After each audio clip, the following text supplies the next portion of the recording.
My name is Sister Anne Ling and I'm a Sister of Mercy.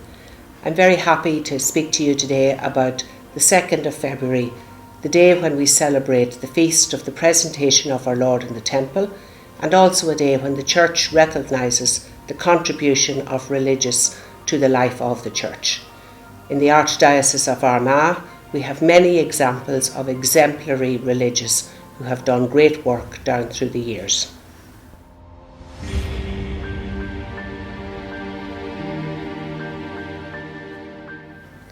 We will now listen to a flavour of some of the outstanding work that has been done by the Medical Missionaries of Mary from Drogheda.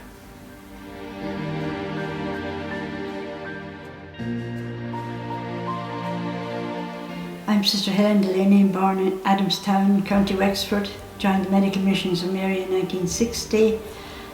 Went out to Angola in 72. We go wherever the need is. And then I went to Nigeria in 77 and Uganda in 2000, and that's where I am now. I'm going back this evening to Uganda. I work with the women, the widows, and we teach them what they can use to make money. So the women are responsible for the households in Uganda. So they pay the school fees, they have medicines, they have clothes, everything. They are responsible. So they can work making cakes on 3 stones outside with some sticks. We also taught them how to make charcoal nuggets using the rubbish around the compound, so it keeps the compound clean. Try to do hygiene with them. We do knitting and sewing with them as well, so they can have something to earn some money. I work with the youth. I have a young man working with the youth, and he's very good. And he meets them on a regular basis, 25 groups. It's really to not eliminate, but to cut down on domestic violence. Domestic violence is terrible out there, terrible.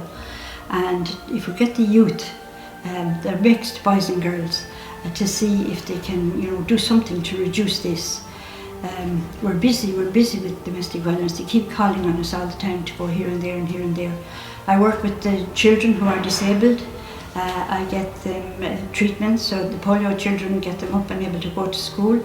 The hydrocephalics, so that they have a kind of more or less normal life. They too can go to school, and they're usually very intelligent. The deaf, the blind. I have the grannies. I have a big program for the grannies where they get food. Grannies have a lot of grandchildren. Parents are dead from AIDS, and they nearly always die down in Kampala. So they get maybe 6, 8 grandchildren up, maybe 2 or 3 the same age almost. So it's difficult for them. So we help them with maize and sugar and tea leaves and kerosene, because there's no light in the villages, so they can do their reading, as they call it, study at night, that kind of thing. And we give them a box of matches because they can't light the thing. They have to go to the neighbours to get a light. They're very poor, and they're very poor in comparison with here they are. But they're happy, and the majority are happy. When it comes to school fees times, there is pressure, all right, yeah. The deaf are in special schools, and they can be trained. The youth, these orphans that the grannies have, if one has done primary science, they finished primary school, they should be able to read and write. So I put them into a skill of their choice. Now the boys will do all kinds of things, mechanics, car, panel beating. One fellow just started now with diesel, because diesel is just starting now in Uganda. The girls will do hairdressing. They all want to do hairdressing. They'll get money quick, and they'll get out and they'll be able to have their own money.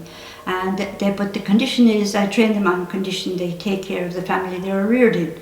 So I have to check on these and go around like that. And they do very well. They built their own, the power bought a plot of land, built their own house. They've done well, really. And all of these train one person free each year for us, because they got in free, which is great.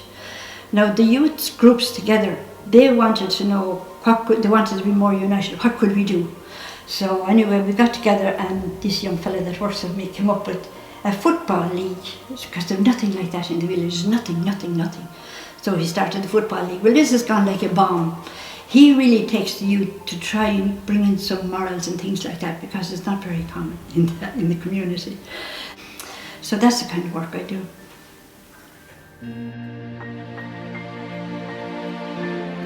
My name is Joan Millin, and I'm a member of the Medical Missionaries of Mary. I am from Dublin originally. I did my nurse training in England and then my midwifery when I entered MMM originally. Then I was assigned to Nigeria. I worked in north central Nigeria, which is mainly a Muslim area. One of the issues that I would say is a big problem, and it's a worldwide problem, is the issue of the position of women. Women being not even second-class citizens, but not actually counting at all. And that is a reality where I worked. When I went out with the idea that I'm a nurse midwife and I can teach these people. But the reality is, I went to serve and I had to learn to listen, to be open, and to change myself. When the pandemic for AIDS came, we went to East Africa to learn from their experience, and I learned about a new program called Education for Life, or Behavioural Change.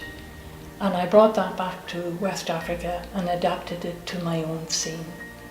When we go out to do vaccination programs, we talk to the women, but we might as well talk to the birds because they have no say. They have no influence in the family.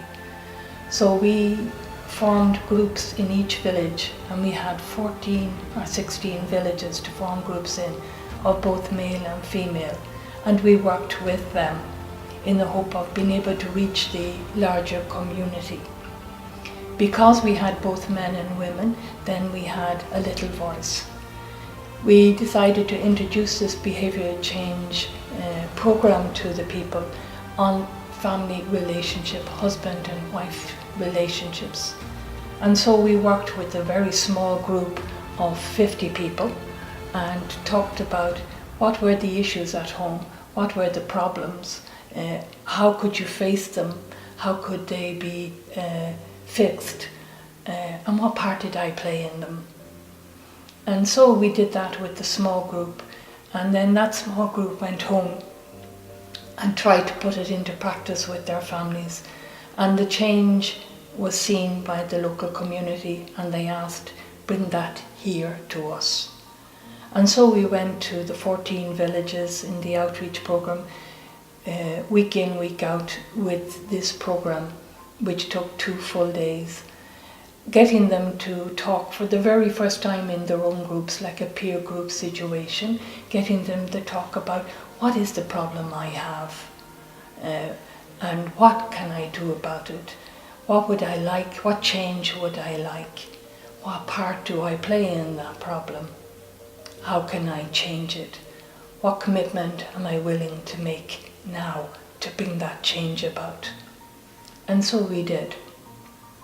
Now, women's role, as I said, is very low down in the schedule, and the women in Islam, as well as the women in the area where I was working, were responsible for the care of the daughters, because daughters don't count. They don't contribute to the family.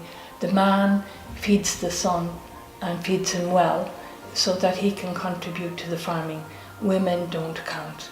And therefore, the woman is taught from early on, you don't matter. You're dependent on the man. So this opportunity to speak for themselves, with somebody to write down what was being said so nobody could say, oh, Mrs. So-and-so said. This was an opportunity for freedom of speech, and the men had the same opportunity. And we found that going from village to village, same problems. She won't do this, he won't do that.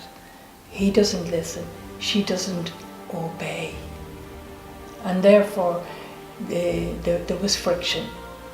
But nobody noticed that nobody was talking to anybody else. They don't talk to each other, they talk to other people. The men talk to other men about my wife. The women go for water and they talk about my husband. But the husband and wife don't talk together. They don't say what the problem is. So we brought up these problems and we asked them to face them, and then asked them with the hand on their heart, what were they willing to do? And some of the things were really very small, like, I'll make sure my wife has food before I travel. or I will give my wife soap to wash the clothes that I give her to wash. Simple little things that you would take as for granted. But these things brought about communication within the husband and wife situation. And sometimes there's 2 and 3 wives, and they can play one off against another.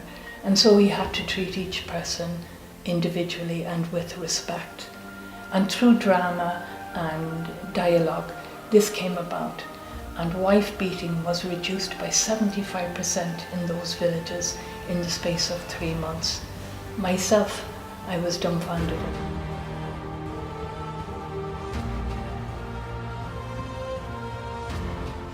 Today I come here to visit you with a true sense of awe and humility in my heart.